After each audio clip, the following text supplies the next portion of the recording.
Buksan po tayo patapos na mga talata. At tayo po'y darapo din sa chapter 7. Salamat po sa inyo pong pagbasa. May mga ilang mga part lang po dito na bibigyan din natin ng linaw. Although it is clear na itong Acts chapter 7, ito ay tungkol sa pagpapayag ni Stephen ang salita ng Panginoong Diyos regarding the gospel. Kaya kung papansinin ninyo talaga, ito yung mga paggamit, even the preachers in New Testament, they are expository preachers talaga. No? So, mapapansin nyo, napaka-arrange yung pagpapayag mismo ni Stephen sa salita po ng ating Panginoong Diyos. Kinote niya from the book of Genesis. Nakarating po siya doon sa aklat ng Exodus. At pagkatapos po niyan, ay naroon, makikita po natin that he mentions also the written book of the prophets na patuloy na ito'y ginagawa. Yung mga false deeds ng mga Pariseyo, kaya ginagaya pa rin nila yung mga yung ginagawa ng kanilang mga nila. So, the reason why, na kung bakit po pinabasa ito sa inyo, dahil nais po na tuloy-tuloy po tayo. Hindi na po tayo masyadong magbasa ng mga talata. Kukunin na lamang po natin yung mga prepare ko kasi marami po ako talaga na in-skip dyan kasi babalik lang po kasi tayo doon sa unang napag-aralan po natin. Bagamat yung mga iba talagang hindi natin maiiwasan. So tayo pidara po sa pananalangin. Panginoon, lubusan po kami nagpapasalamat sa patuloy ninyong kabutihan sa aming buhay. Sa kabila, Panginoon, na marami po kami mga pagsubok na naranasan, Panginoon. Salamat, Panginoong Diyos, dahil sa mga pagsubok na ito, ang siyang katuloy na bibigay sa amin ng katatagan, Panginoon. Salamat din po sa napakadakila po ninyong biyaya na sa kabila ng lahat ng aming mga kasalanan at pagkukulang, kayo ang Diyos na nagpapatawad, Panginoon. Wala po kami magagawa, O Diyos, kung wala po kayo sa aming mga buhay. Kaya dalaan po nga, O Diyos, sa inyong patuloy na patnubay sa bawat isa para sa ganun, Panginoon. Kayo lamang, Panginoong Diyos, ang siyang malulhati sa aming mga buhay. Sa oras na ito, patuloy po kaming lumalapit po sa inyo. Humingi kami ng kapatawaran. Tinisin mo kami sa aming mga kasalanan, sa aming mga karumihan. Panginoon, I pray that you continue to cleanse us and forgive us, Panginoon. At hayaan niyo po na sa bawat araw ng aming buhay, maranasan po namin ang iyong pong pagyakap, Panginoon, at ang iyong pong pagmamahal. And I pray, Lord, that continue, Panginoon, na ikaw siya patuloy na malwalhati sa aming pong pag-aaral ng iyong pong banal salita. Patuloy niyo pong ipaunawa ito sa amin, Panginoon, upang lalo makita po namin, Panginoon, yung mga plano pa ninyo sa aming pong mga buhay, yung mga bagay po na nais niyo po ninyo na aming pong gampanan, Panginoon. Diyos kayong soberano, Panginoon, kayo pinakakasaliksik sa aming mga puso at sa aming mga isipan. Wala po kami maitatago na kahit anumang uring gawa. Kaya nakikita niyo, Panginoong Diyos, ang aming pong kalagayan, Panginoon. Sa inyo lamang pong biyaya, Panginoon. Kaya, Panginoong Diyos, kami po nakakatayo. Kami po, Panginoong Diyos, ay marumi. Kaya muli, linisin niyo kami. Kami, Panginoong Diyos, ay makasalanan. Patawarin niyo kami. Mag-aaral ka sa aming buhay at sa aming pag-aaral yung mga salita, karunungan at kaalaman na siya patuloy niyong ibigay sa amin. Ito po kami sa dalangin sa pangalan ng Jesus. Amen.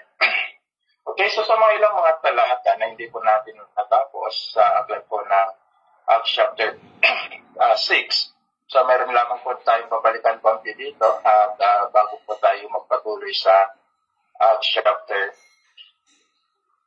7. So sa verse 7 po ng Acts chapter 6, sabi po dito, patuloy na lumaganap ang salita ng Diyos at dumami ang mga alagad sa Jerusalem at maraming paring Hudyo ang naniwala sa magandang balita. Palayo po dito, that the numbers of believers and disciples increase. So hindi lang mananampalataya, including disbelievers talaga, makikita po natin na napakalaga talaga yung pag-increase din ng discipleship. Ibig sabihin, mga workers and preachers of the word of God. And also, we can read here na marami rin mga Jewish priests na talagang naniwala sa ating po Panginoon Kristo sa pagpapayag po ng mga apostol dito sa Acts chapter 6. So, bakit nangyari po ito? Unang-una po kasi, yung hindi po mapigilan na pananalangin po nila. So, if we can study and read yung past na atin pong napag-aralan, day and night they are praying to the Lord, expressing their thanksgiving, enjoying yung kanilang suffering. Pasasalamat po nila sa Panginoong Diyos na sila ay naging part ng kanyang paghihirap dahil sa kanilang pagpapayag ng magandang balita. And then, of course, yung hindi rin mapipigilan na preaching the word. So, yan po yung mga dahilan kung bakit church ay patuloy nag-increase. Na ito po dapat talaga ang ginagawa ng maraming iglesia ngayon na hindi tayo tumitigil sa pananalangin at pagpapayag ng salita po ng ating pong Panginoong Diyos. Na it is not about human program, but it is a godly program regarding prayers and preaching the word biblically. Ito talaga yung programa na ng Diyos noon pa man. At ito hindi magbabago hanggang sa kanyang muling pagparito. And then, makikita rin natin kung bakit sila naging Diyos dito. Yung hindi mapipigilan ang pagkilos po ng Panginoong Diyos sa mga miracle word sa pamagitan po ng mga apostol. No? So, yan po yung mga mababasa din po natin, kaya makikita po natin na marami rin napagaling ang mga apostol, mas especially Peter. And then, of course, yung unstoppable na kapangyarihan ng Diyos para iligtas sa kanyang mga hinirang at tinawag. Kaya napakarami po ang sumasampalataya sa panahong iyan. Sa panahon po natin, there is a great difference between the increasing ng believers sa mga believers ngayon. Kasi marami po sa panahon ngayon, mga tinatawag po natin false believers because they hear the false teachings and false doctrines and false gospel. Sa panahon nila, true believers because they hear the true gospel and true preachers, yung mga true preachers talaga, kilala po natin na sila mismo ay naging talagang malapit na alagad ng ating pong Panginoong Kristo. So dapat sa panahon din natin, matayak din natin ang ating pagpapayag ng salita ng Diyos na tama ang ating dinadala sa kanila para sa ganon ay hindi po sila mailigaw sa totoong pananampalataya tatanggapin po nila mula sa ating pong Panginoong Kristo. And then naulit po dito sa verse 8 hanggang verse 15, yung katangian, okay, ng dapat na mga qualities ng isang leaders ng iglesia. But by the way, this is the quality of Stephen, si Stephen, na kung saan mababasa po natin dito kung paano si Stephen ay nagsalita with boldness sa harapan po ng marami sa mga Hudyo, most especially doon sa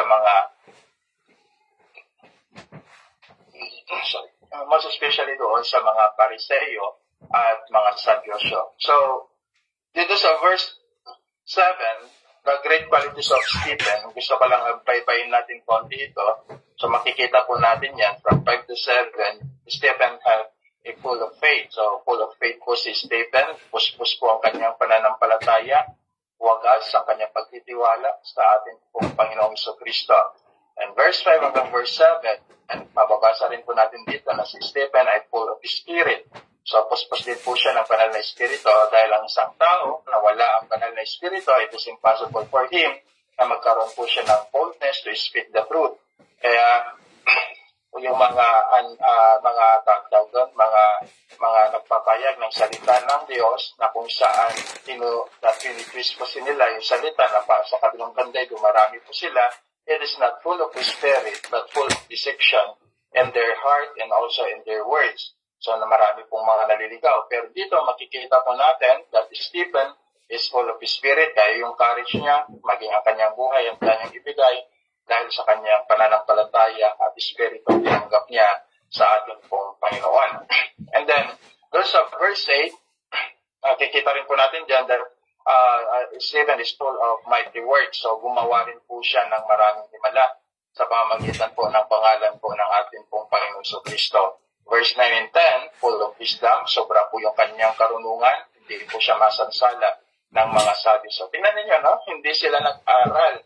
Samantalang itong mga Pariseo, Sadduceo, they are digging yung Old Testament manuscript, pero still hindi po nila kaya yung karunungan ibinigay ng Diyos kay Stephen. Same as true sa atin when God called us na tayo bibigyan ng karunungan at kaalaman para sa ganun ay matayuan po natin ang salita po ng atin pong Panginoong Diyos. So, magkaroon po kayo ng laging malalim na kagalakan kung kayo po ay lubusang nabubuksan sa mga salita po ng ating pong Panginoong Diyos biblically. And then sa ating pong paglilingkod naman ay may mga suffering minsan and persecutions of other, inuusig po tayo. Just be thankful like the apostles and first believers and early church, makikita po natin na napakasaya po nila kahit na ganun yung sitwasyon nila, no, sa kanilang pagpapahayag ng salita po ng Panginoong Diyos at sa kanilang paglilingkod. The pattern of the Scripture and the teachings of the Scripture are the same. Hindi po yan magbabago kahit kailan. Kung ano yung nakasulat po dyan, no? Yan po yung mangyayari. Pag sinabi po ng banal na kasulatan na kung tayo maglilingkod ng buong tapat sa Panginoong Jesucristo ay mausigin po tayo. Usigin po talaga tayo ng sanlibutan dahil ang sanlibutan na hindi nga nakakilala ang katotohanan maging ang ating pong Panginoong Jesucristo ay hindi niya kayang tanggapin. So taliwas ngayon sa mga nag-uusbungang mga British churches and modern churches, taliwas na taliwas sa mga katuroang biblical. Kaya sana tayo po ay laging manindigan sa salita po ng Panginoon. And then verse 10 to 14, full of boldness and preaching. At makikita naman po natin yan, na kahit siya pagbabatuhin, ay hindi pa rin po siya tumigil sa pagpapayag ng salita ng Panginoon.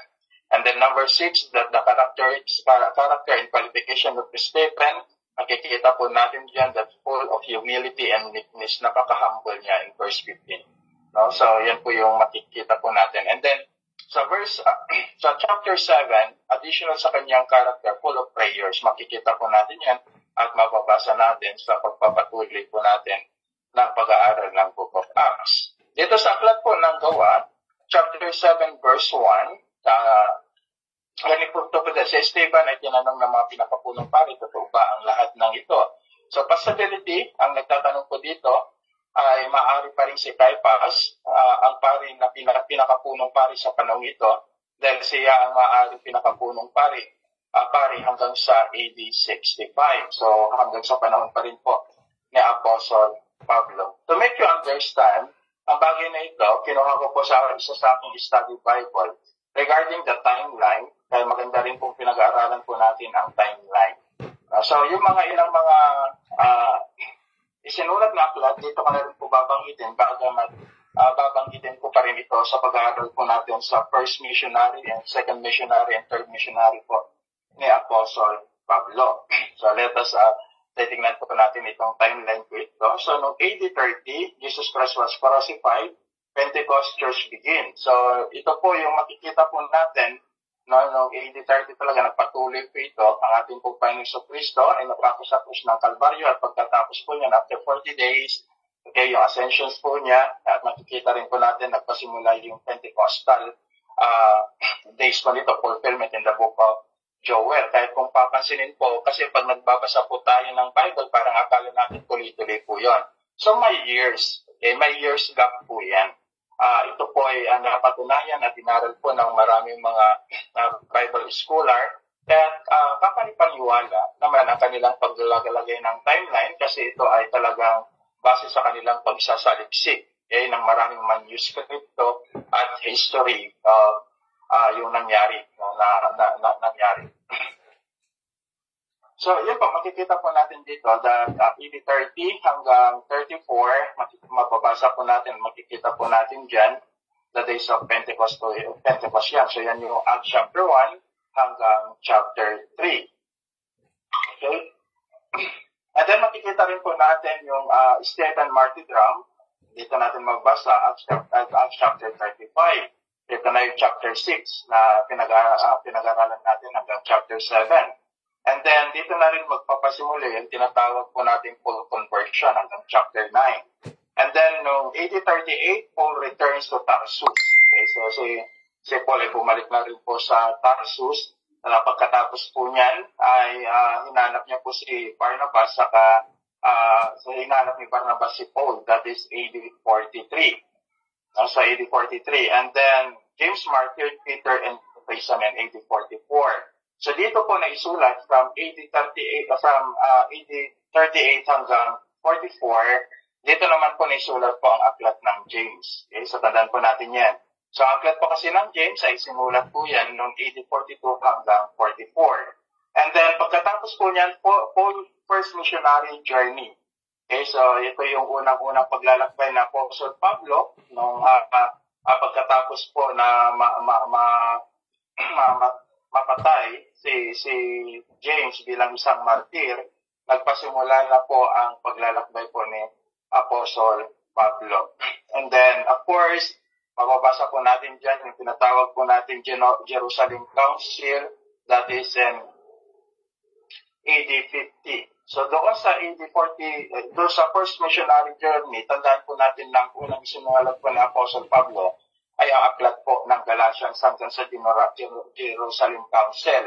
Ang Jerusalem Council po ay pag-aralan po natin yan sa Acts chapter 15. Ito yung conversion po ni Pablo sa ni Pedro regarding doon sa mga batas pa na dadalhin nila para sa mga hintel na hindi pa sumasampalataya sa ating pong Panginoon Kristo. So mayroon ditong pagtatalo. So dito naisulat po ang Galatians, ang the book of Galatians. Kaya kung papansinin po ninyo talaga sa aklat po ng Galatians, nabanggit din na Apostle Pablo, si Pedro. And then, masusunod po dyan, pagkatapos po ng Jerusalem Council, sumunod po dito yung Paul's, si Paul's second missionary journey niya from AD 50 to 52. So dito sa AD 50 to 52, sinulat naman po ni Apostle Pablo ang aklat po ng Thessalonian. So dito niya po sinulat ang aklat ng Thessalonian sa kanyang pagmimisyon na pangalawa. And then ang pangatlong Paul's third missionary journey, okay, that is AD 53 to 57. So doon nyo lang yung AD 53 to 57. Diyan naman po sinulat ni Apostle. Okay, and then pagkatapos po pala niyan, ay dumating po dito si Emperor Nero. Nero becomes the emperor. So the worst emperor talaga na talagang pinagtripan niya o talagang hindi lang pinagtripan, gustong-gusto niya, naging kagalakan niya, naging obsessed po niya ang pahirapan ng mga Kristiyano. So kung aralin po natin ang history talaga, medyo talagang may pagkabaliw itong si Nero. Gustong-gusto niya talaga na ang mga Kristiyano ay nahihirapan dahil nga dito natin makikita yung great suffering po ng mga Kristiyano sa panahon po niya. Mayroon pong mga pinaglalagari, tinatanggalan po ng balat, mayroon pong pinapakain sa leon, pinapanood sa entablado, mayroon pong mga sinusunog. Okay, so yan po, lahat po yan sa panahon po ni King Nero. No? Sa panahon po ni King Nero po yan na nangyari ang lahat ng bagay na yan.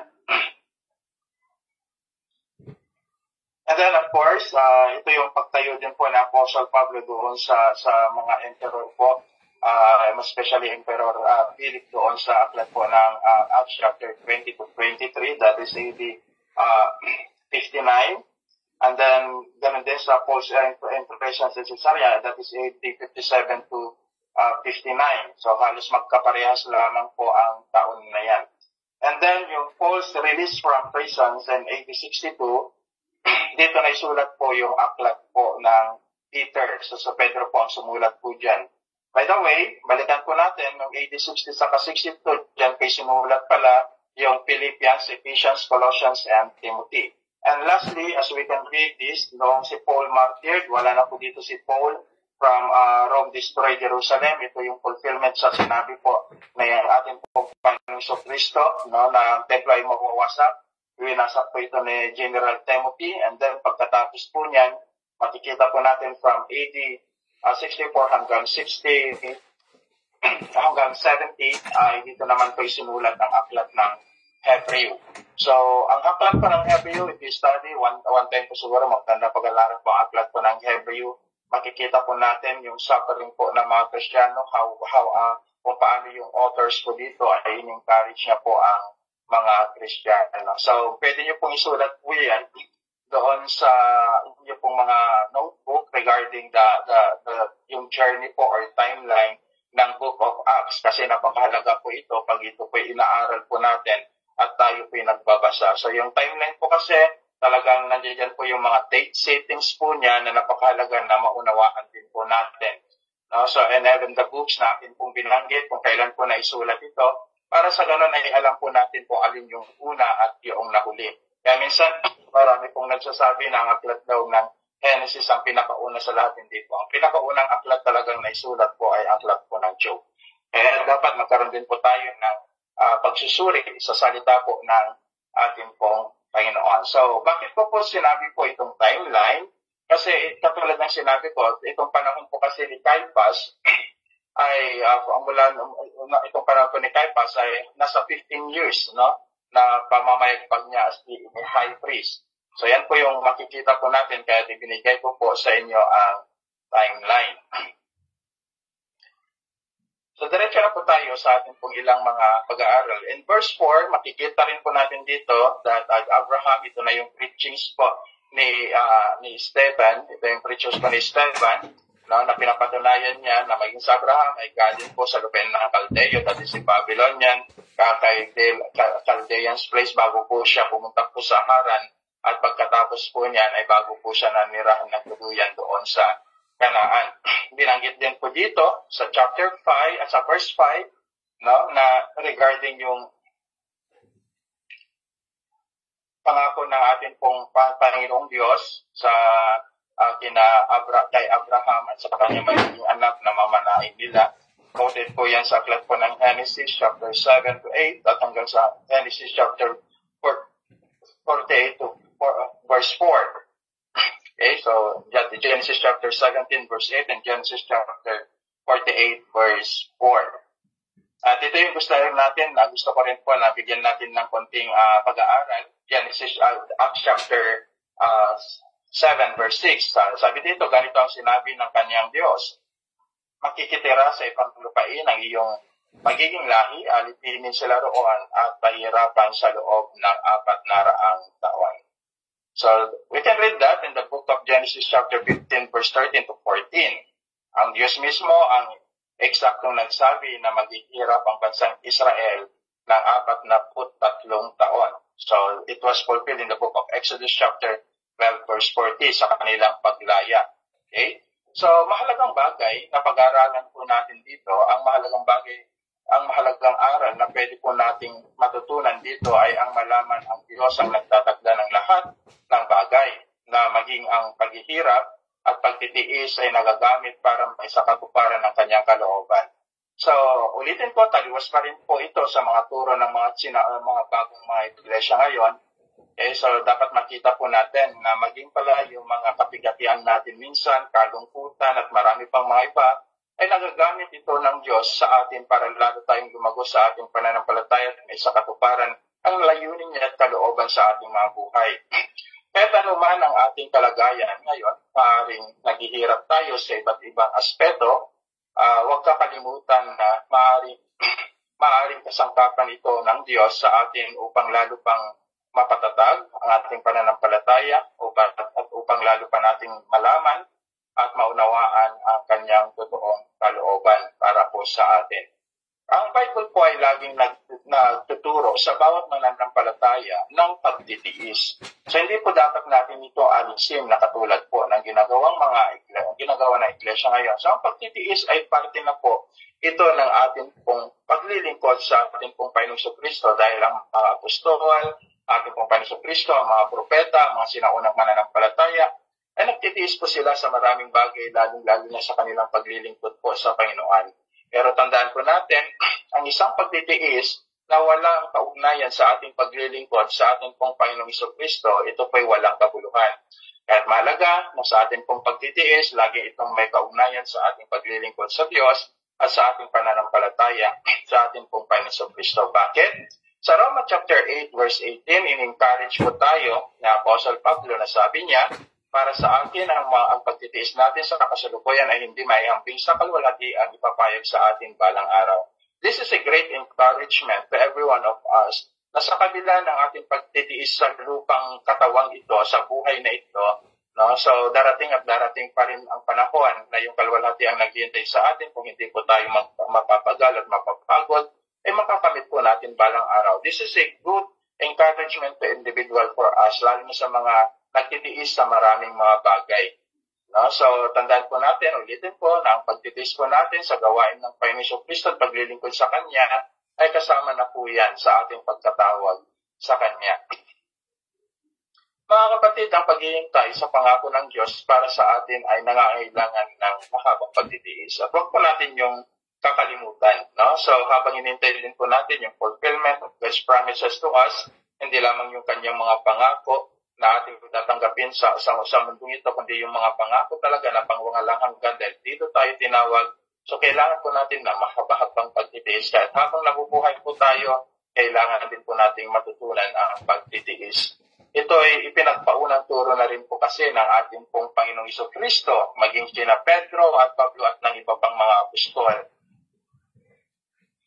Dahil alam po natin na ang pagtitiis po ay magdudulot sa atin, may mga magandang may dudulot po sa ating buhay ang pagtitiis. For example, in the book of Romans, chapter 5, verse 6-4, ang pagtitiis ay nagbubunga ng magandang ugali at ang magandang ugali naman ay nagbubunga ito ng magandang pag-asa. So, connected po siya. No, habang nagtitiis po tayo, lalo po tayong umaasa na pagdating po ng panahon din, ay makakasama na rin po natin ang ating pong Panginoong Kristo na ating pong pinaglalingkuran. So, dapat makita po natin ang mga bagay na ito. Doon sa verse 8, magbabasa rin po natin dyan regarding yung salitang circumcision. No, so, medyo bibilisan ko lang regarding circumcision kasi yung covenant, if I'm not mistaken, naituro ka na rin po sa inyo yan. The different covenant. Actually, biblically, meron lang itong covenant talaga. Pero marami po kasi ngayon. Kaya mag-ingat po kayo lagi pag tayo po gumagamit po ng internet. So dinaragdagan po lagi nila yan. At marami po talaga mga makikita po natin mga false teaching. But by the way, kahit na ganoon, actually meron ng 12 covenant, ginawa po nilang 11, mayroong 9 covenant at marami pang mga iba. So, nadaragdagan. Pero kung papansinin ninyo, aralin nyo, yun at yun pa rin naman ang tinutukoy itong 7 covenant. So, summarize lamang po, So, yung circumcision was signs of Abrahamic covenant. Huwag po natin kakalimutan yung Genesis chapter 17, verse 11. Hindi po alam kung bakit ito minana po ng napakaraming mga bansa yung pagtutuli. Pero itong pagtutuling ito talaga, galing ito sa mga Hudyo na after na yung bata ipanganak at sa 8 araw ay pwede nang tuliin. So ito ay covenant po ng Diyos kay Abraham na ginaya naman po ito ng marami ng mga bansa. Okay, na sinasabi nila ng pagiging part ng Christianismo. Actually, ang pagtutuli po hindi po pagiging part ng Christianismo, believing in Christ. Okay? Ulitin ko, ang pagtutuli po or circumcision, ito po ay parte po ng covenant ng Diyos kay Abraham. Katulad ng ating binanggit na talata kanina sa aklat po ng Genesis chapter 17, verse 11, ito yung kasunduan ng Diyos at ng kay Abraham at ng kanyang lahi. So mayroon pong 7 covenant in the Bible. Unang-una po yan yung tinatawag po nating Edenic covenant. Ito yung established between God and Adam. Ito yung Edenic covenant sa garden po ng Eden, that is in the book of Genesis chapter 2. At sumanid din po dyan yung tinatawag po nating Adamic covenant. Ito ay binigay naman po ng Diyos after the fall, nung nagkasala na po si Adan at si Eva. Nung nagkasala si Adan at si Eva, mayroong panibagong covenant po ang Panginoong Diyos kay Adan. So hindi ko na po itatakol ng panito ba, hindi naman po masyadong part ito ng ating topic, And then, sumunod po dyan yung tinatawag nating Noahic covenant. So, ito yung pangako ng Diyos kay Noah, at ito yung kanilang covenant found in the book of Genesis chapter 9. And then, sumunod po dyan yung Abrahamic covenant. Ito nga po yung sinasabi ko po sa inyo, na part ng covenant po ito ay yung pagtutuli. Isa rin po dito sa kanilang naging kasunduan that God promised to Abraham, na siya ay gagawing malaking bansa at siya ay pagpapalain. Of course, yung pagpapalang yan, tinuro ko na po sa inyo sa pamamagitan po ng ating pong Panginoong Jesucristo. At ang buong mundo ay mapagpapala dahil po sa ating pong Panginoong Jesucristo. Ang ating pong Panginoong Jesucristo sa kanyang katawang lupa ay galing po kay Abraham. No, katawang lupa ay yung kanyang ancestral. Actually, kung titignan po natin, this is covenant lang. Pero alam po natin na Panginoong Jesucristo ay galing po sa langit. So, yan po yung lagi nating makikita at mababasa. I mean to say, yung kanyang mga genealogy, his fathers and mother ay galing kay Abraham, just to make fulfill what God's promises kay Abraham at kay David. At pag-aralan din po natin yan na magkakaroon siya ng anak, okay, na maghahari magpakailanman. Okay, so that is no other than our Lord Jesus Christ. And then, sumunod po dun sa Abrahamic covenant, yung tinatawag natin Mosaic covenant. So kasali po dito yung 10 Commandments and law established by God to Moses and to the Israelites. Yan po yung Mosaic Covenant. So written po yan in the book of Exodus and in the book of Leviticus. Yung pang-anim, ito po yung sinabi ko kanina, yung Davidic Covenant. Yung Davidic Covenant po, ito yung covenant naman po ng ating pong Panginoong Diyos kay David, na katulad ng ating nabanggit kanina. At na-fulfill po yan sa pamamagitan ng Panginoong Kristo.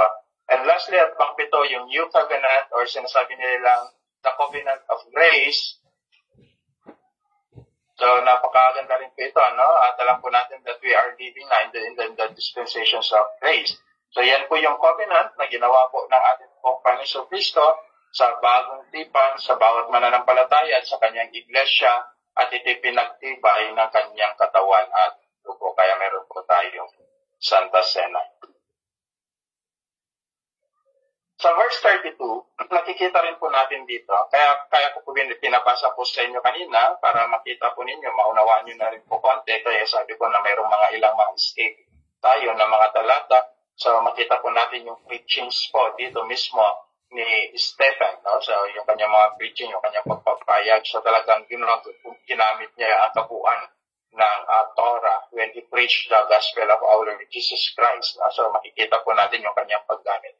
So ganun din dapat tayo pag tayo pinagpapayag na ebanghelyo ng ating pong Panginoon Kristo. Verse 32, sabi dito, ako ang Diyos ng inyong ama, mga ninuno, ang Diyos nila Abraham, Isaac, Jacob, nanginig sa tao si Moses at hindi nakatingin. So ito ay mababasa po natin sa Exodus chapter 6 verse 3. No? Kung babasahin po natin at babalikan talaga yung conversations po ng ating pong Panginoong Kristo in the burning bush at ni Moses. Actually, ang sasalita po dyan, hindi po ang Diyos Ama, kundi mismo ang ating pong Panginoong Kristo, yung kanyang pre-incarnate, okay? Yung kanyang pre-incarnation. So, yung salitang Lord po dito, ang ibig po sabihin niya is Almighty God. At ang salitang Lord din dito ay may sasalin po ito sa salitang tetragrammaton, YHWH, which is Yahweh sa panahon po natin. Kasi sa panahon yan, wala pang mga vowels po noon, ang mga Hebrew. So yung salitang Yahweh. Tandaan po natin, yung salitang Jehovah, traditional name lamang po yan, ipinalit nila noong hindi pa yan nabubuo, ano? So yung salitang Yahweh. Pero biblically, kung ating po pag-aralan talaga, mas accurate yung paggamit natin yung salitang Yahweh. Paggamit po dito yung tetragrammaton na sinasabi po natin, which is ibang mga religion, pinapakabanal na pangalan. Pero actually, ang paggamit po ng Diyos yung salitang Yahweh, ito ay yung pag-reveal niya ng kanyang sarili as being an Almighty God. Yan po talaga yung ibig sabihin kung bakit po ang aklat po ng Exodus, yung conversations po ni Moses at ng ating pong Panginoong Diyos ay He revealed Himself, okay? Na siya yung totoong Diyos at makapangyarihan. Actually, itong Yahweh naman, nabanggit na rin. Okay, sa mga ilang sinaunang talata, bago po yung before the flood, Genesis chapter 4, verse 26, nabanggit pa rin po yan. And then yung salitang Yahweh, nabanggit din po yan, the days of patriarchs. Ibig sabihin yan, sa panahon po ni Abraham, Isaac, Jacob, at ni Jacob. So the Genesis chapter 9, verse 26, bago po mababasa doon sa aklat po ng Exodus chapter 6, verse 3, saka Exodus chapter 3, verse 13, verse 13 hanggang 14, which is God revealed Himself in keeping the covenant and redeeming Israel. So ito yung pangako kasi ng Diyos. So I revealed, okay, ni-reveal ng Diyos. Okay, pinapakilala ko ang aking sarili. Sabi mismo ng Diyos na ako ang Diyos na makapangyarihan at ito ang aking covenant sa inyo na ililigtas ko ang bansang Israel. Kasi kung babalikan po natin, yung pinag-aralan po natin kanina, na ang Israel nga po ay magiging alitin po, slave po sila ng taga-Egypt for 400 years at pagkatapos niyan ay ililigtas sila ng Diyos. So ito na, pinulfill na lang Diyos ang kanyang pangako sa mga Israelita sa pamamagitan po ni Moses na sila po ay ililigtas.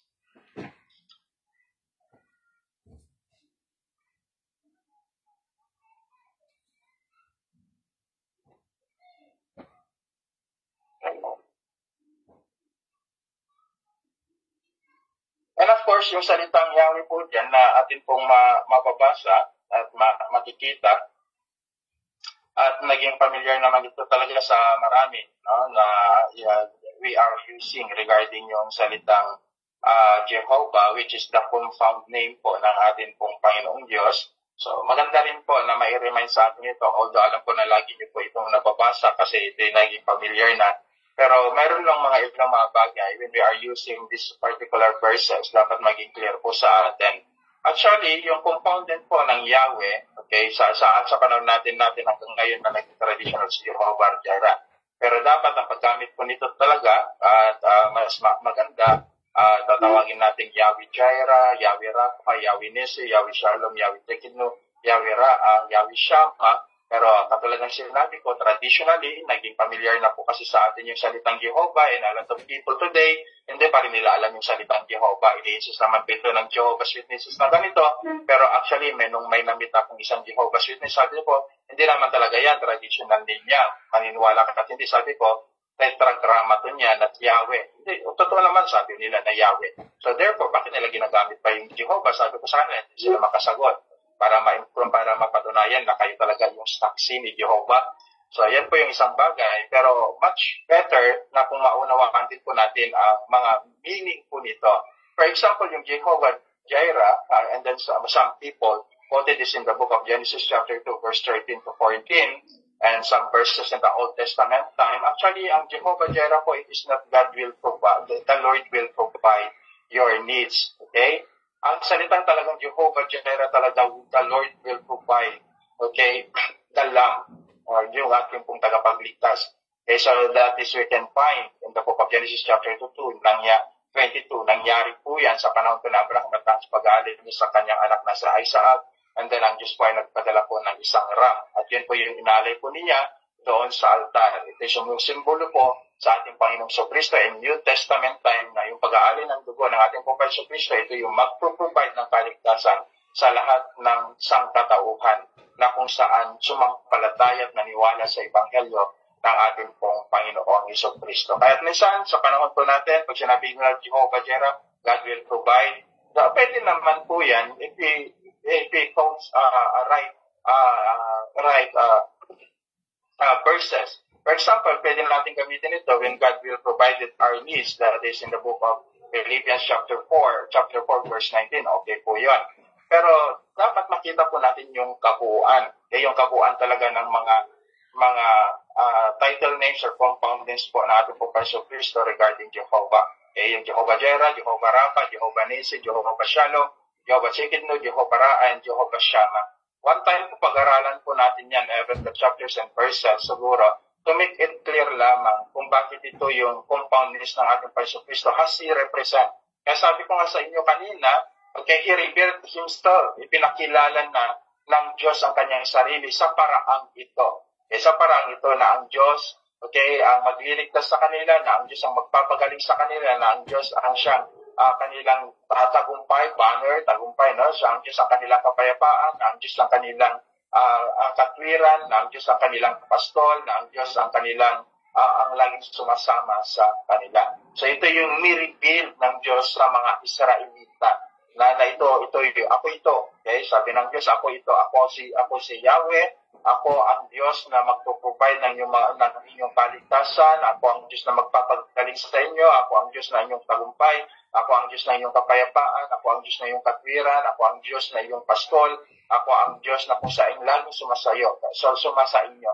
Yan po yung Shekinah clause na lagi po natin mababasa. So all of these prove pinatunayan ng Diyos sa bansang Israel. Kaya ito yung compound names and phrases, and every manuscript describe the attributes of God and action. So therefore, dito ipinakilala ng Diyos kung sino siya sa bansang Israel. At ito na may naranasan po ng bansang Israel sa panahong iyan. So sa verse 37, tignan po ninyo, marami po akong mga hindi na ginamit kasi katulad ng sinabi ko po sa inyo kanina, ito ay isang pagpapayag lamang po ni Esteban sa salita ng Diyos para maipakita niya na itong Jesus na ito na pinako nila sa krus ng Kalbaryo, ito yung tagapagligtas. Ito yung tagapagligtas. So sa verse 37 sabi din, siya rin ang sinasabi ni Moses sa mga Israelita, ang Diyos ay pipili sa inyo ng isang propetang tulad ko. So nabanggit na rin po natin ito noong sa tayo pinag-aaral balikan tanaw na lang po natin. I think that is the preachings also of Peter, no? Yung propetang tulad ko sa Deuteronomy chapter 18 verse 15 na tumutukoy sa Panginoong Jesucristo, that we can read in the book of John chapter 1 verse 21 and also in the book of John chapter 1 verse 25 and then chapter 6 verse 14 saka chapter 7 verse 14. Ito sinabi mismo ng kanyang Panginoong Jesucristo mismo sa kanyang sarili na siya ang binabanggit ni Moses, na isang propeta. So siya yung propeta na magtuturo ng daan ng ating pong Panginoong Jesucristo. Siya ang propeta na magtuturo ng daan. Siya yung propeta na magtuturo ng katotohanan. Siya yung propeta na magtuturo ng buhay. At siya rin po yung propeta na nagpakita o magpapakita ng wagas na karunungan. Siya rin po yung propeta na magpapakita ng wagas na kabanalan. Siya rin po yung propeta na magpapakita ng wagas na kapakumbabaan. At siya rin po yung propeta na magpapakita ng wagas na kawaan. So, the great example showed, makikita po natin, pinakita na po ito ng ating pong Panginoong Kristo patungkol sa kabanalan, kapakumbabaan, kaawaan, karunungan, ipinakita po ito ng ating pong Panginoong Kristo, hindi lamang sa gawa, kundi sa kanyang mga salita.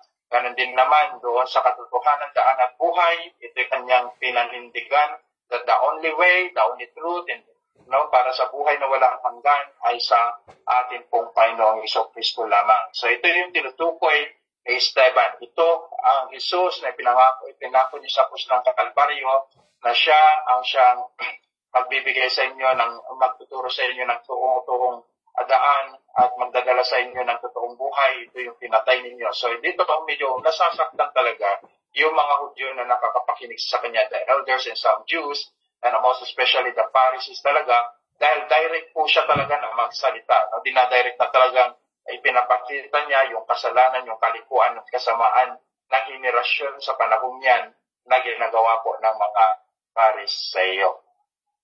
Okay, so dito po sa verse 41, mababasa rin po natin dito regarding may ilang binanggit po dito sa isang propeta. Bayang Israel, sabi po dito, hindi naman talaga ako ang tunay na hinahandlugan ninyo ng mga alay at mga hayop na pinatay sa loob ng 40 taon, kayo'y nasa ilang. So, dapat makita rin po natin ito. May magandang bagay na minsan sa bawat isa po sa atin, sa bawat isa po sa atin, na ito ay isang mahalagang paalala sa atin na dapat nating matiyak kung sino ang ating totoong sinasamba. Kung sino ang ating totoong sinasamba. Ito yung isang paalala po sa atin dito sa verse 42. Katulad ng mga Israelita, sinabi mismo ng Diyos sa kanila, hindi naman talaga po yung kaniyang sinasamba, hindi naman talaga po yung inyong pinag-alayan ng mga hayop. Kaya ninyong pinapatay sa loob ng 40 taong na sila'y nasa ilang. So ang mga Israelita, akala nila yung kanilang pag-aalay ng mga ganong mga bagay, ang Diyos ang kanilang sinasamba, pero ang Diyos mismo ay nakakasaliksik ng puso, katulad ng sinabi ko po sa inyo at ng ating mga kaisipan. So dapat sa atin po bilang mga Kristiyano sa panahon ito, dapat matiyak po natin yung wasto at tunay na pagsamba po natin. Okay? Kung sino talaga yung ating totoong sinasamba. Ang Diyos ba na tinutukoy, sino ba ang ating totoong sinasamba? Ang Diyos ba na tinutukoy at may akda ng banal na kasulatan? Siya ba talaga yung ating sinasamba, ang ating Panginoong Kristo, ang Diyos Ama, at yun din ang banal na Espiritu, ang tatlong persona na bumubuo sa isang Diyos? Sila ba talaga yung ating pinaglilingkuran? Sila ba talaga yung ating pinag-aalayan ng ating buhay? Sila ba talaga ang ating pinag-aalayan ng ating mga kaloob? At marami pang mga bagay sa buhay na ito. O ang Diyos na gawa lang ng ating imahinasyon? So maraming mga taong ganito, they are making their own gods. So yung Diyos na gawa lamang ng imahinasyon at mapanlin lang na puso. O ang Diyos ng sanlibutan ito. So minsan, we are deceived by our own. Kasi ang Diyos, ang puso naman talaga mapanlin lang. So gumagawa ang tao ng Diyos nila sa sarili nilang imahinasyon. Pag-aralan natin kung dito. And then, o di kaya naman ay ang Diyos na sa bagong tipan at hindi sa lumang tipan. So kung papansinin po natin, may mga pagkakaiba kasi talaga. And then marami po yung madideceive sa panahon ito. Ang akala nila tama na yung kanilang ginagawa kasi ang ways ng kanilang worship, basta ito yung gusto ko, ito yung gagawin ko, kaya ito yung pagsambang na uukol sa Diyos. So katulad ng sinabi ko noon sa inyo, doon sa ating nakaraang pag-aaralan, that even in worship, ay napakahalaga po yung ating pong paglilingkod that based is still in the Scripture. Tatlo lamang ang laman po ng pagsamba talaga, yung tinatawag po na pananalangin, pagpapahiling ng salita ng Diyos at pag-awit na mga makabuluhang awit para sa Panginoon. Dahil ito po yung ginagawa talaga from Old and New Testament, and even the Apostle, we can read that in the book of Colossians chapter 3 verse 16, na napakahalaga talaga ang mga ganitong basihan ng uri ng pagsamba. Pero sa panahon natin ngayon, program by man. Ginagawang programa na lang ng tao, maraming mga bagay na ginawa ko nilang entertainment sa loob ng iglesia, which is not suitable and real worship. Biblically, pagpapansinin po natin, ang mga churches ngayon sobrang extreme, sobrang demonic, dapat sa iglesia ay makita dapat rin po ito yung kabanalan. Kaya ko sinabi sa inyo, sa ating pagsamba, sino ba talaga ang ating sinasamba? Sino ba talaga ang ating pinaglilingkuran? Kung ang ating sinasamba ay ang Diyos sa Biblia, so ang Diyos na ito ay ang Diyos na banal, na dapat maging sa uri ng ating pagsamba siya ay ating katakutan, because we are entering and worshiping the holies of holies, ang Diyos na napakabanal. So dapat makita po natin ito sa ating mga sarili pag tayo po ay naglilingkod at sumasamba sa ating pong Panginoon. At isa rin po sa existed teaching ngayon, sa panahon natin ngayon, ay yung tinatawag nilang Marcionism. Ang Marcionism ito ay naging isang naging isang malaking itong mga nakaraang buwan, makikita po natin na ito'y malaking naging problema sa mga ilang mga Kristyanismo, yung the doctrines of Marcionism, lalong-lalo na nung panahon po ito na tawagan, sabi nga nila, that even Pastor Ed Lapis ay may similarity doon sa doctrines of Marcionism. Okay? Pero hindi naman lahat talaga. Pero mayroon lang, okay, regarding the doctrines of teachings of Pastor Ed Lapis talaga. Marcionism, ano ba yung Marcionism? Actually, ito'y saklaw pa rin po ng mga Pentecostal movement and some biggest churches today na naroon na rin po sa loob ng iglesia. So yung Marcionism, of course, makikita po natin, naniniwala na ang Father ng Panginoong Jesucristo ay hindi ang Diyos ng lumang tipan. Hindi po si Yahweh. Kaya sinabi ko sa inyo kanina, ano ba yung Diyos na pinaglilingkuran po natin? Ang Panginoong Jesucristo ba na kung saan ang kanyang ama ay yung Diyos ng bagong tipan at hindi yung sa lumang tipan? So yun yung malaking mga problema sa panahon ngayon. So may mga ganitong mga katuruan ngayon, if you're watching in internet, may mga Marcionism talaga na pinaniwalaan nila, si Kristo ay matuwid. Of course, matuwid naman talaga ang ating pong Panginoong Kristo. Pero lamang ay hindi ang Diyos Ama doon sa Old Testament ang kanyang Ama, kundi probably mayroong iba. Kasi si Marcion believe, okay, na ang Diyos na, yung Diyos doon sa Old Testament is evil. Bakit ba siya tinawag na evil, according to Marcionism? Kasi siya daw yung nagpaparusa, siya yung sumunod sa Sodom at Gomorrah, siya yung nagbibigay ng paghusga sa marami pang mga bansa at marami pang iba. So, bakit nga ito yung kanyang naging pananaw?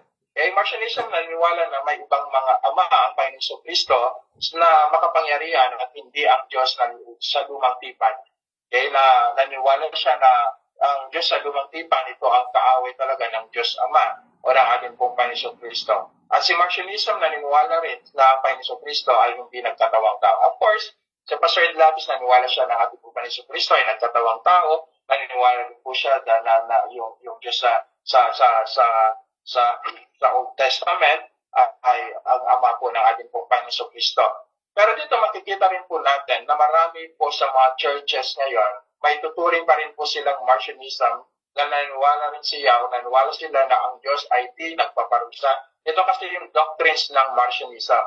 Hindi nagpaparusa, hindi nagagalit, hindi nanghuhukom, dahil ang Diyos na ito ay mapagmahal, mahabagin, at di marunong magalit at magpasarusa. So yan po, minahanap po na ito ng maraming mga false teachings today.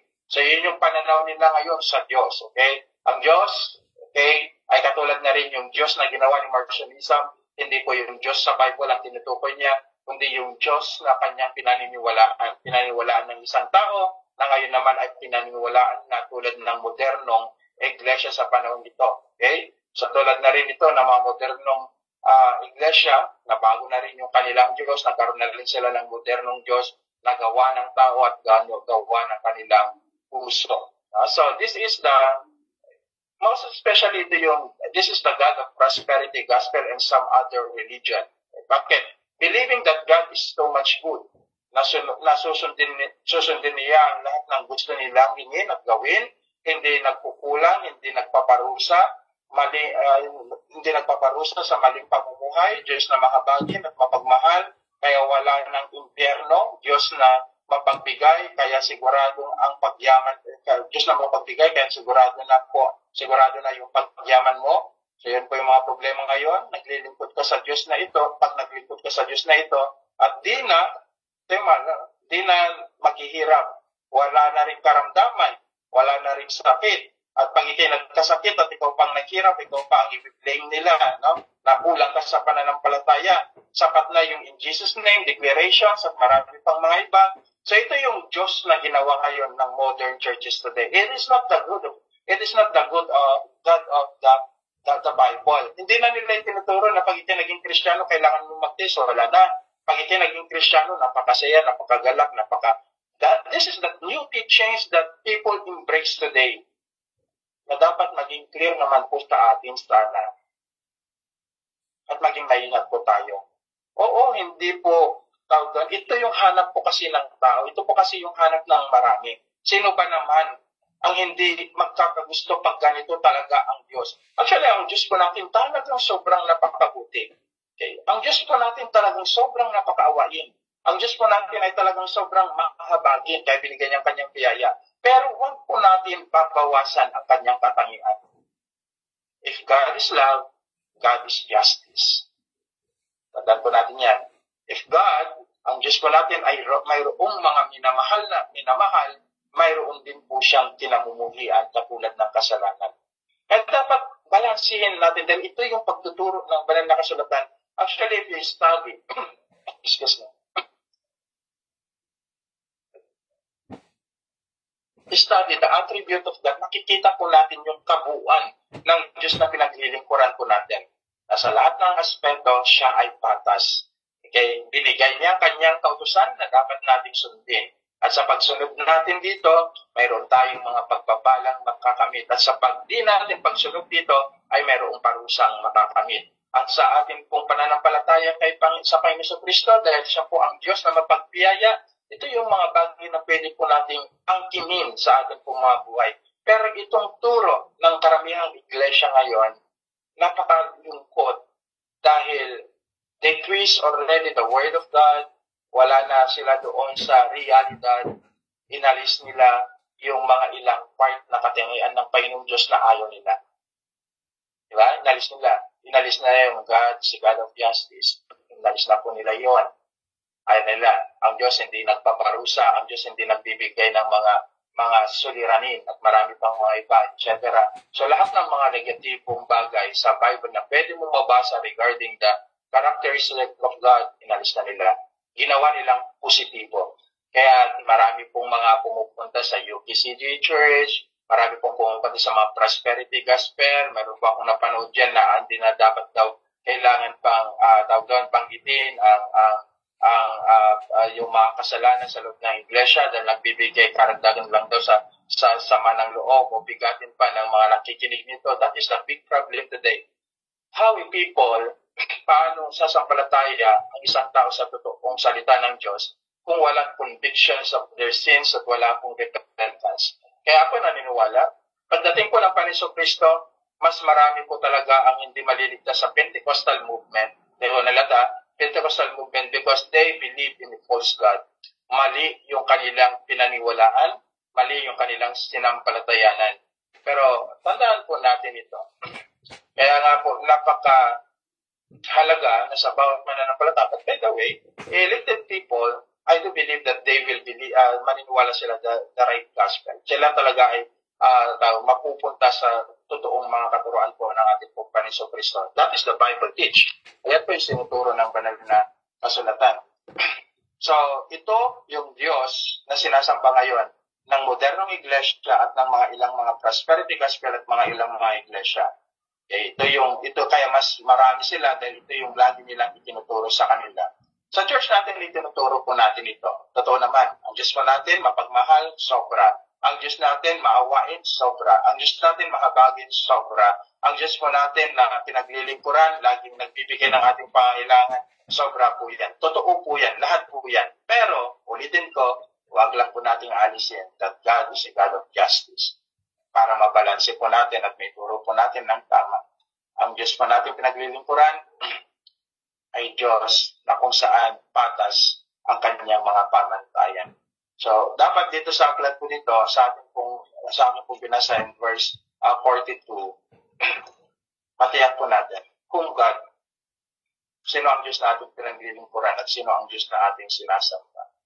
Sa verse 51, sabi po dito, napakatigas ng ulo ninyo. Tinutukan niya dito ang mga Hudyo at mga Pariseyo. Ang mga puso at tainga ninyo ay parang sa mga pagano, sa Gentiles. So, ibig sabihin, kung ano ang ginagawa ng inyong mga ninuno, iyon din ang ginagawa ninyo ngayon. Lagi ninyong nilalabanan ang Espiritu Santo. May dalawang bagay na bigyan po natin dito ng konti. Yung salitang napakatigas ang ulo ninyo, clear po dito, ang mga puso at tainga ninyo ay parang sa mga pagano, mahirap umintindi, ayaw unawain ng katotohanan, ayaw tanggapin ang katotohanan, kaya ang puso po nila ay pinagmamatigas po nila. So, yun po yung ibig sabihin nun. Kahit na i-finish po, may Stephen, ang salita po ng Panginoong Diyos, ayaw po nilang tanggapin ito. Ayaw pa rin po nilang paniwalaan ito. And then, next, lagi ninyong nilabanan ng Espiritu Santo. Na hopefully, hindi natin naman ginagawa nito. Ayaw nilang paniwalaan ng katotohanan, ayaw nila ang ebanghelyo ng pagsisisi at ng biyaya. Ito yung binabanggit ko kanina.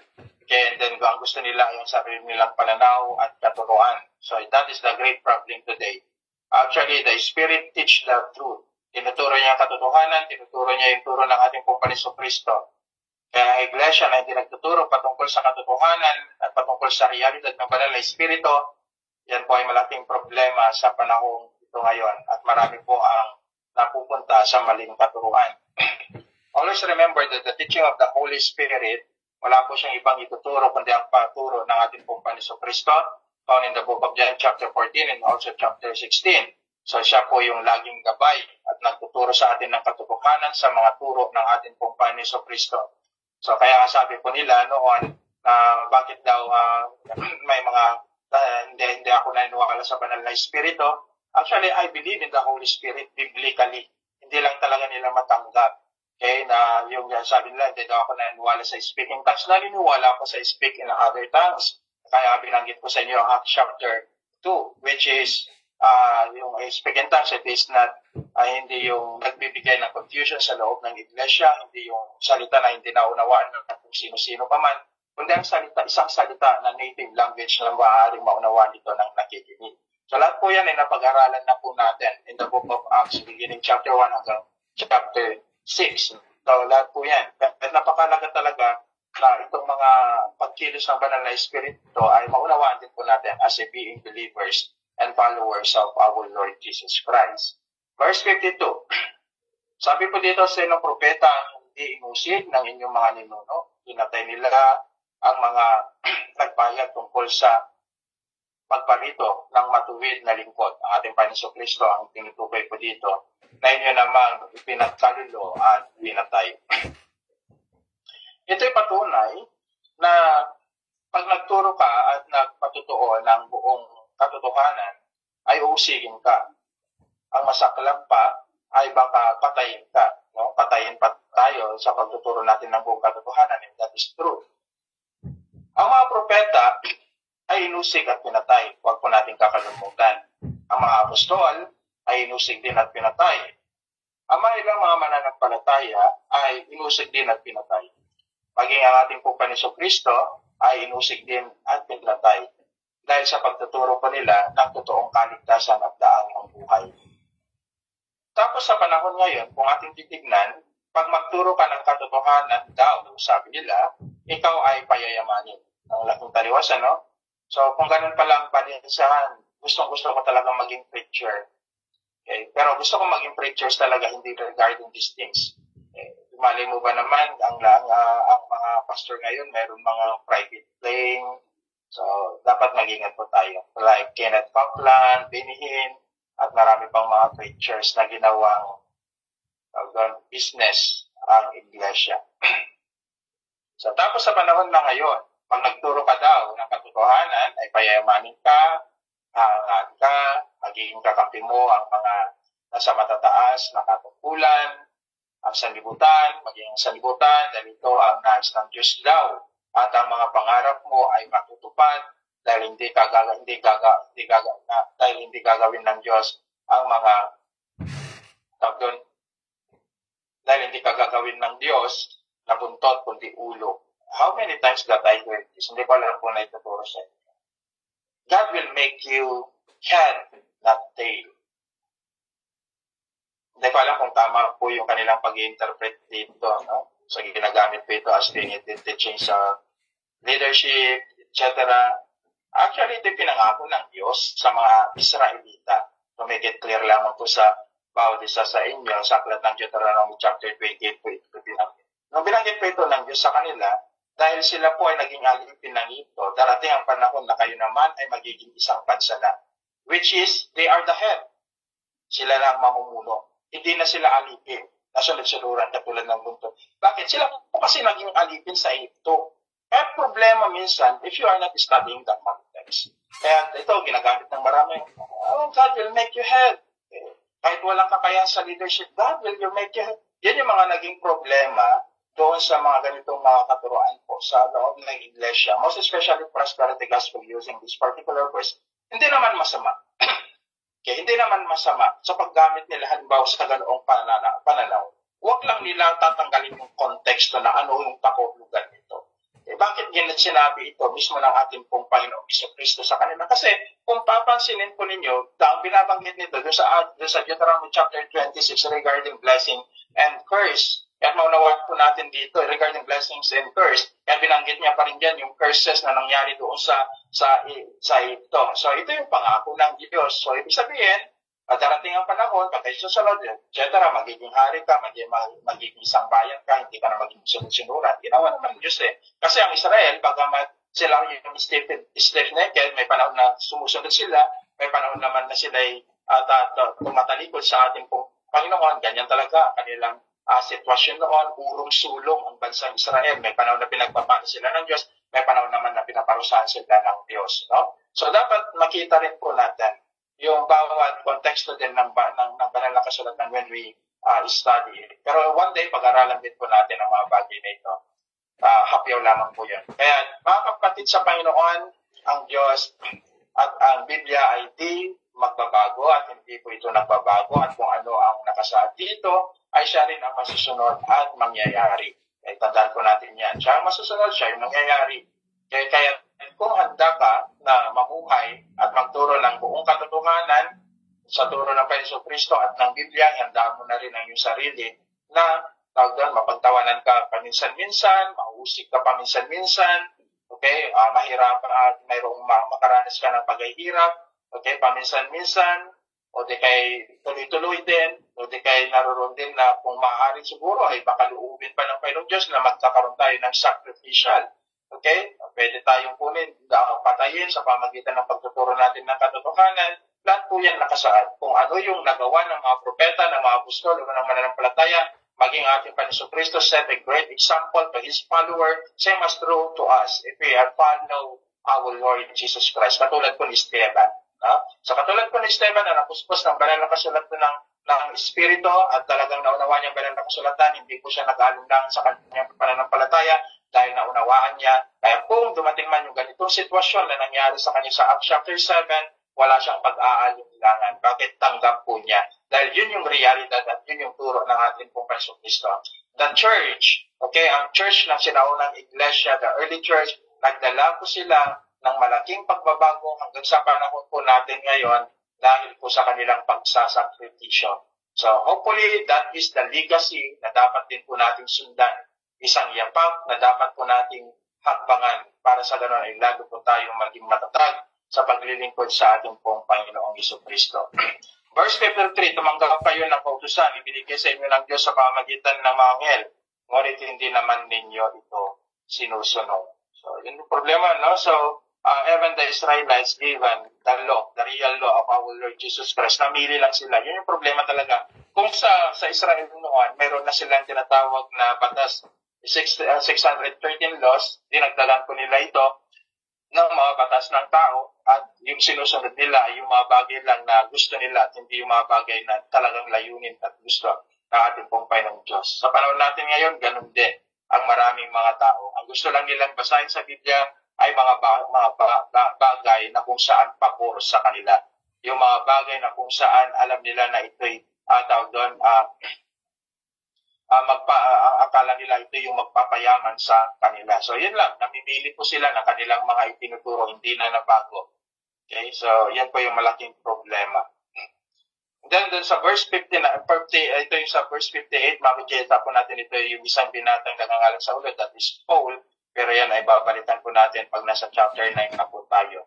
At habang binabato si Esteban, nanalangin siya ng ganito, Panginoong Jesus, tanggapin mo ang aking espiritu. So, that is a word of surrendering everything unto God. So, maganda pong example po si Esteban sa buhay po natin mga Kristiyano. Isinuko niya ang kanyang buhay habang siya nabubuhay sa mundo. Isinuko niya pa rin sa Diyos ang kanyang buhay nung siya mamamatay na. So, dapat ganun din po tayo na habang tayo pinabubuhay sa mundo nito ay isuko po natin ang ating buhay sa Panginoon hanggang sa kamatayan. Last verse na nais po pong basahin po natin. Verse 60, lumod si Esteban, sumigaw ng malakas, Panginoon, huwag mo silang pananagutin sa kasalanan ito. At pagkasabit nito, siya ay namatay. A prayer of forgiveness that we need. Tayo po, sa totoo lang, dito na po tayo magtatapos. Matuto po tayo magtatapos. Gaano man nasasaktan ng ating mga puso, marami mga tao ang umiinig po sa atin. Maaaring idinadawan po tayo. Maaaring inadlangan po nila ang ating pagpiling po. Maaaring sabihin nila na tayo yung false nagtuturo ng hindi katotohanan. Learn to forgive. Matuto tayo magpatawad sa lahat ng tao. Dahil pinatawad po tayo ng Panginoon.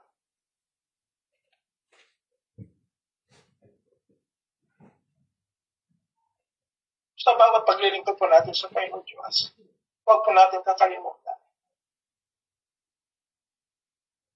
Dalawang bagay ang pwede po natin gawin. Ang magpayag, nagsalita ng Diyos ng buong pagmamahal. At magpayag din po nagsalita ng Diyos ng may buong pag-ibig. Pag-ibig, pagpapatawad. Dito sa verse 60, every time that I read this particular verse, tignan nyo, ano? Lagi akong umiyak po sa talatang ito. Kasi si Esteban, tama naman yung kanyang tinuro. Walang mali. Tama yung kanyang pinanindigan. Pero kamatayan ang naging kapalit. Pero sa kabila ng lahat ng kanyang pagsasakripisyo para sa iglesia, nais niya na mabuksan ang mga paningin at mata ng mga tao sa katotohanan. Kapalit nito ang kanyang buhay. What a forgiving heart na mayroon siya. Sabi niya, Ama, Panginoon, huwag mong pananagutin ang kasalanan ito sa kanila. Isang salita rin ng ating pong Panginoon Diyos na nagpapahilwati at nagpapatapag. The greatest commandment din na isa sa atin, paligiban yung love God and love one another, is learn to forgive. Kung paano nagpapatawad ang Diyos, ganun din tayo magpatawad. Sa lahat ng taong nakakasakit po sa atin. Maging membro ng pamilya, maging ibang tao, relatives, friends, at sa lahat ng tao na maaaring nakasugat sa ating mga puso sa nakaraan, sa pagkasalukuyan, o maging sa panginaharap, we must learn to forgive. And we must learn to love. Katulad po ng pagmamahal at pagpapatawad ng Diyos. So yan po yung salita po ng Panginoon. And hopefully, at lahat po tayo kung saan natutunan po natin to apply it in our daily life. Lord, thank you so much for your faithfulness to us. Salamat, Panginoon, dahil Diyos ka ng tapat. Makasalanan kami, pero pinatawad niyo kami, Panginoon. Patuloy kaming lumalayo, pero minamahal niyo pa rin kami, O Diyos. What a great love. Pinatunayan mo na ito sa krus ng Kalbaryo. Kaya sa oras na ito, Panginoon, turuan niyo rin kami na magpatawad. Turuan niyo kami na magmahal. Turuan niyo kami, Panginoong Diyos, na sa kabila ng kami nasasaktan, sa kabila ng marami kami pagkukulang, sa buhay nawa namin ay makita ka bilang Diyos namin na mapagpatawad, bilang Diyos namin na mapagmahal. Salamat po, Panginoong Diyos, at naniniwala po kami na sa bawat kasalanan po namin, sa lahat ng aming mga pagkukulang, pinapatawad niyo kami, O Diyos, at nililinis. Thank you so much for that forgiveness, Panginoon. Katulad nga po ng sinabi po ninyo, na kayo po'y mapagpatawad, kahit kami po na bilang lingkod po ninyo ay matuto rin po magpatawad. Lord, salamat po. Nalala po namin sa pagmamahal na bibigay po namin sa mga tao na nakakasakit sa amin, sa mga tao na nagpapahirap po sa amin, sa pagpapatawad na binibigay po sa amin sa kanila. Ito'y nakakatulong po sa amin upang maibsan ang aming mga bigatin at higit po sa lahat, Panginoon, ay lalo po kami nag-develop ay ng Diyos na hindi po makakaloob. Thank you so much for this, Panginoong Diyos, na paalala po sa amin. Sa buhay po ni Stephen, Panginoon, one of your great preachers, nanginindigan po siya sa katotohanan at bayad po siya ng katotohanan. Nawa, ganun din po kami, Panginoong Diyos. Tulungan niyo kami manindigan sa katotohanan at magpayag ng katotohanan at mamuhay kami, Panginoong Diyos, ng may buong pagmamahal, puspos ng Espiritu po ninyo, puspos ng pananampalataya, at higit sa lahat, ay puso po kaming mapagpatawad. Thank you so much for your message today. Sa inyo lamang po ang kapurihan, Panginoon, at wala ng pa. Maraming sa madalangin sa mga Panginoon. Binibigay ko na po sa atin.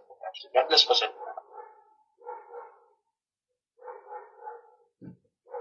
Amen. Maraming salamat po, Pastor Gudret. Hindi po napaka-powerful sharing po ngayong gabi nito sa Acts chapter 7 and about the life of Stephen. And nabawi po tayo naman po sa tanungan, reflections, and testimonies.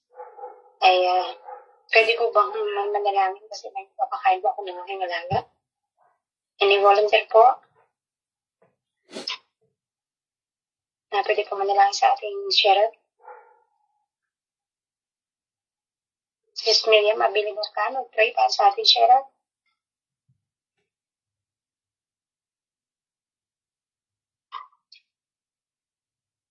Any volunteer po?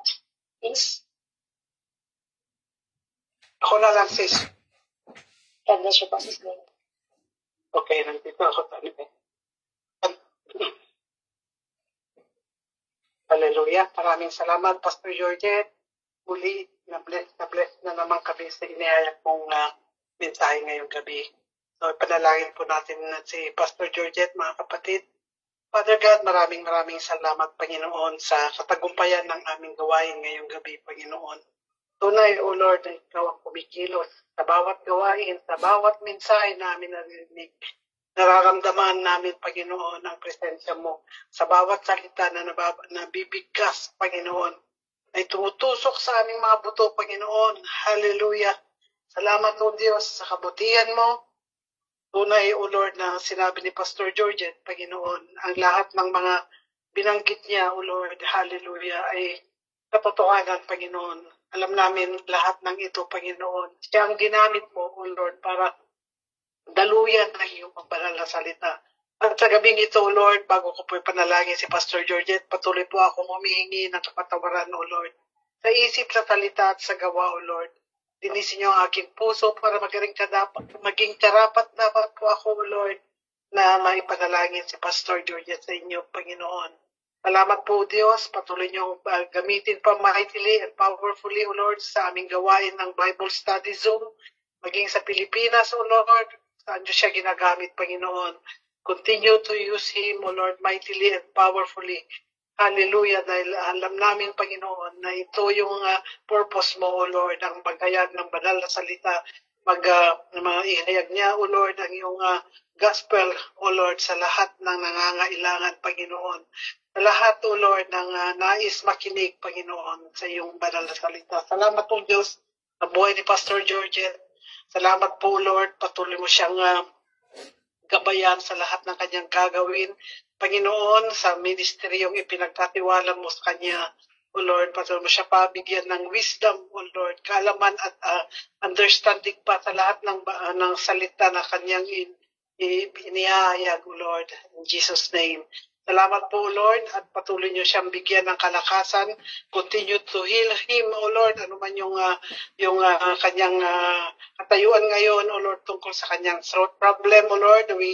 Alam namin, Panginoon, na patuloy mo siyang bibigyan ng complete healing, Panginoon, in Jesus' name. Salamat po, Diyos, maging sa kanyang family, Panginoon, mga anak at kanyang asawa, Panginoon.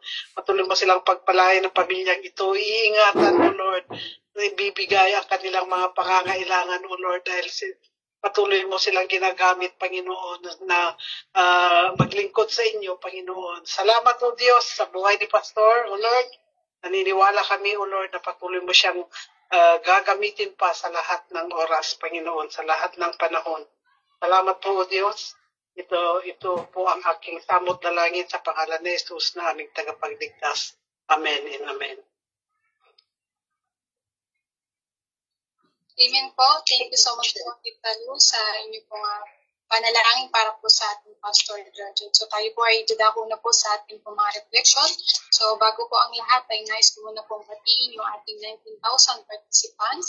Mula po sa ating host, Sister Lourdes Cruz, Sister Elisa, Sister Marina, Sister Florence Cesar, ang ating pong Pastora Judith Tanggonan, at kapatid Sister Christian Sugaste, Sister Christine Dilan, Sister Lynn Sisante, Sister Maisel Hernandez, Sister Melanie Lumigdao, Sister Miriam Antonio, Sister Miley Nagdulas, Brother Nats Kilaputan, sa ating pong mahal na Pastor Georgette, at sa ating kapatid Sister Ophelia Sacatutes, and also Sister Rima Vergara, Sister Rose Transfiguration from Singapore, at ating pong mahal na Pastora Rosalie Marian. Ayan, so tayo po ay 19,000 participants. Amen po. Sa mga nais pong mag-reflect at wala po kayong time na makapagsalita, baka po nandiyan yung mga amo nyo, maaari po kayong chat sa ating pong chat box at ako po ang magbabasa. At sa may mga time po na mag-reflect, maaari po kayong mag-open ng inyo pong mga microphone. And po, ako po ay nagpapasalamat sa ating Pastor Georgette, sa kabila man na kanina nandito yung amo ko, nagpapaligo po ako. So may mga part po na ako po ay napakinggan. So dito ang sabi dito sa chapter 7 na kung saan si Esteban yung naging po dito ni Pastor, talaga yung halimbawa ng character niya talaga kung paano siya nag-share talaga ng gospel ng ating Panginoon, kung ano yung dedication niya para sa ating Panginoon, para maihayag yung salita ng ating Diyos. Kung ano siya po ay full po talaga siya ng banal na espiritu, puspos po siya, na kung saan po ayan, pag-take note lang ako ng plan. Sabi nga po dito, sana yung sinulat. Yung sinulat po. So, full of hope, meron po siyang full of wisdom, na kung saan po talagang nandun yung dedication niya para maibahagi. Kasi simula pa lamang po noon, actually hanggang ngayon naman, di ba, ito yung rule natin bilang mga Kristiyano. Go and share the gospel. Po ba yan po yung mahalaga sa mga Kristiyano? Hindi po kasi tayo dapat focus lang sa, although may pagpapala naman po tayo ng Diyos, pero hindi po tayo nakabase lang sa ganitong yun po yung ministeryo na kung saan panay pagpapala lang. Kasi bilang isang Kristiyano, talagang dadaan po tayo sa matitinding pag-iisa po. Siyempre, di ba, kapag yung nakita ko po kasi dito, yung hirap talaga na pagdadaan, kasi hindi po kasi ito kaagad ina-accept ng mga tao. Kasi parang ang gusto na lang po kasi ng mga tao is yung parang maaluan, kung saan may kaginhawahan na nararamdaman, pagtitiis wala na, parang binabali wala na. So tayo na mga Kristiyano, talagang i-desire po natin yung mga dapat talaga yung pag-share, i-desire po natin na magkaroon talaga tayo ng fruit of spirit, magkaroon din lalo to yung pag-share po ng gospel po ng ating Panginoon. So ito yung naintindihan ko sa ibinahagi ng ating pastor, na kung saan talagang naramdaman ko din si pastor. yung hindi talaga madali yung pagiging Kristiyano, pero yung nais natin na makasunod sa kalooban ng Panginoon, nais natin maibahagi yung salita ng Panginoon para sa kaligtasan ng bawat isa. Hindi lang tayo yung nakatanggap, kundi maibahagi talaga natin. Hindi man ganun kadali, pero nandiyan pa rin talaga ang ating Panginoon, talagang na malalapitan natin kung saan siya yung tutulong talaga. Sana yung dedication din natin, parang si Esteban, na kayang ibigay yung buong buhay natin. Kaya ba yan natin, mga kapatid? yung dapat kasi yun po yung dapat talaga natin gawin, mga kapatid. Although napakahirap, pero panghawakan natin yung ating Panginoon, yung pangako. Hindi lang about blessing, yung about talaga ma-share yung gospel na, ma-share yung katotohanan. Yun po yung ano po dito. So, salamat po, Pastor Georgette. God bless you po, Pastor. At higit sa lahat, mga kapatid, yung pagpapatawad sa aking Pastor. Hindi kasi sa bawat pagbabahagi ng salita is may maniniwala. Merong mga hindi maniniwala, hindi mag-a-accept, na kung saan talagang makakatanggap din ng mga masasakit na salita, di po ba? Pero yung pagtuturo ng ating Panginoon na mahalin talaga natin yung ating mga kapwa, our neighbors. Mahalin natin ang ating Diyos. Yun po yung dalawang kautusan na napaka-importante po. Na kahit gaano kasakit, na kahit gaano nahirap ka dun sa mga pinagdadaanan, is talagang kahit natutulog ka, ay nandun pa rin na matuto tayo magpatawad. Yun po yung magpatawad at mahalin talaga po natin. Hindi man madali din, pero sa pamagitan pa rin ng ating Panginoong Jesus, na ating Diyos, ay tuturuan yung puso natin na maging ganun po, yung magkaroon tayo ng pusong mapagpatawad po talaga. So, salamat po, Pastor Georgette. Thank you so much po sa buhay niyo. Ito po yung learning na natanggap po sa gabi. Thank you so much po. Okay po, so may magbabahagi pa po, mga kapatid, reflection and testimony. Ayan, sa kabila man po na busy ang bawat isa, isang napakaganda pong mensahe na ibinahagi po sa gabi nito. Maaari po kayo mag-open ng inyong microphone.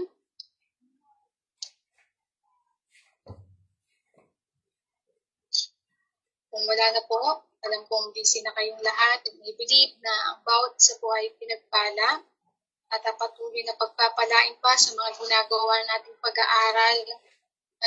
So, nais ko na pong tawagin ang ating pong kapatid na siyang mananalangin para sa attendees. Wala po ang ating Pastora Lucy Dangatan. Sino po yung available na maaari pong mag-pray para po sa bawat isa? Sister Lani, available po kayo?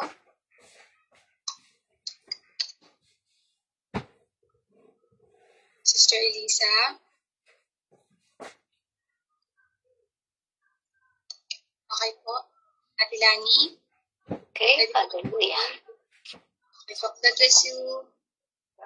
Ay, ano ko lang muna niluluto ko. Hallelujah.